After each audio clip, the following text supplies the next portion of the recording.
రైతు సోదరులకు ఏపీ సాగుబడి ఛానల్కి స్వాగతం. ప్రస్తుతం మీరు వీడియోలో చూస్తున్నది పత్తిలో మొదటి దఫా స్ప్రేని చేసే క్రమంలో మొక్క ఎంత ఎత్తుకు ఎదిగిందో తెలవడానికి ఏర్పాటు కోసం కట్టెపులను పెట్టడం జరుగుతుంది. మొదటి స్ప్రేలో భీష్మ క్రాప్ సైన్స్ వారి SP1 మరియు ఆగ్రోజమ్ అనే 2 మందులను కలిపి స్ప్రే చేసే క్రమంలో ఎంత ఎత్తుకు మొక్క ఎదిగింది, సైడ్ బ్రాంచెస్ పెరిగాయి అనేటువంటి విషయాన్ని తెలుసుకోవడానికి ఏర్పాటు చేయడం జరిగింది. SP1 మరియు ఆగ్రోజమ్ మందుని స్ప్రే చేయడం ద్వారా తెల్లదోమ, పచ్చదోమ, నల్లి వంటి చీడపీడల నుండి రక్షణ పొందడానికి రైతులకు సరైన ఎంపిక భీష్మ క్రాప్ సైన్స్ వారి SP1 మరియు ఆగ్రోజమ్ మందు. నమస్తే, నా పేరు మధు. మనం ప్రస్తుతం చాలిగౌరారం మండలం ఇటుకులపాడు అనే గ్రామంలోకి వచ్చినాం. ఇక్కడికి రావడానికి ముఖ్య ఉద్దేశం ఏంటంటే, ఇక్కడ ఒక రైతు మన భీష్మ కంపెనీ SP1 ఆగ్రోజమ్ పిచికారీ చేసిండు.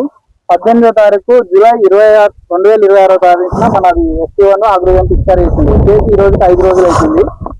మనం ఆ రోజు పిచికారీ చేసేటప్పుడు మనం ఇక్కడ కర్రలు గుర్తుగా పెట్టుకున్నాం, చూసుకోవచ్చు. 5 రోజుల తర్వాత మనం గ్రోతింగ్ దిగుతుంది, ఒకసారి దగ్గరగా చూసుకోవచ్చు. మనం గ్రోత్ బాగా వచ్చింది. మనకి తెల్లదోమ, పచ్చదోమ, నల్లి, తామర, పేనుబంక అన్ని పోయినాయి. పేను కూడా క్లీన్ గా వస్తుంది. ఈ SP1 ఆగ్రోజైమ్ నవ్య సీజన్ చేస్తే డిస్ట్రిక్ట్ తీసుకొచ్చి కొట్టిండు. ఆ డీలర్ సమక్షంలోనే మనం ఈ రోజు రిజల్ట్ చూడడం జరుగుతుంది. సమయానికి ఇక్కడ మనకి పేను రైతు అవైలబుల్ లో లేడు, తోటి రైతులతో మనం ఈ రిజల్ట్ చూస్తున్నాం.